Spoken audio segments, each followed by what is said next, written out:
ದರ್ಪದಿಂದ ಸರ್ವ ಸಾಮ್ರಾಜ್ಯ ಕಟ್ಟಿ ಪುಟ್ಟ ಅಂತ ಲೋಕವನ್ನೇ ಕಟ್ಟಬೇಕೆಂದು ಕಟ್ಟಿರುವ ಈ ಮೊಣವರನ ಮಹತ್ವಾಕಾಂಕ್ಷೆಗೆ ಮನಸ್ಸೆಂಬುದು ಮಂಗವಾಗಿ ಅರಳಿ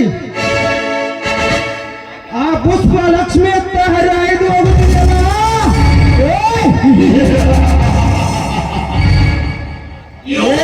ಏನವಳ ರೂಪ ಲಾವಣ್ಯ ಶೃಂಗಾರದ ಸೊಬಗು, ಯಾವ ಮತ್ತಿನಲ್ಲಿ ಅವಳ ರೂಪವನ್ನು ಕೆತ್ತಿ ಕಳಿಸಿರಬೇಕು ಬ್ರಹ್ಮ.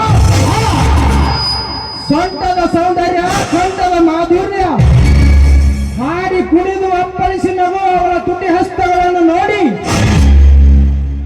ಹುಚ್ಚನಾಗಿ ಎಚ್ಚರ ತಪ್ಪಿ ಬಂದಿದ್ದಾನೆ ಲಕ್ಷ್ಮೀ.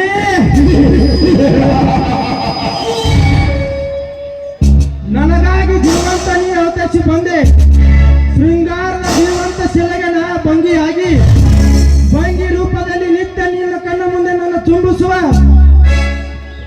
ನಿನ್ನನ್ನು ಕೊರಳಿಗೆ ತಾಳಿ ಕಟ್ಟಿ ನನ್ನ ಪಟ್ಟದ ರಾಣಿಯನ್ನಾಗಿ ಸ್ವೀಕರಿಸಿ ನನ್ನ ಹೃದಯ ರತ್ನ ಸಿಂಹಾಸನ ಮೇಲೆ ಕೂರಿಸಿದರೆ ನನ್ನ ಹೆಸರು ಲಕ್ಷ್ಮೀ ಪುತ್ರ ಮನೋಹರನೇ.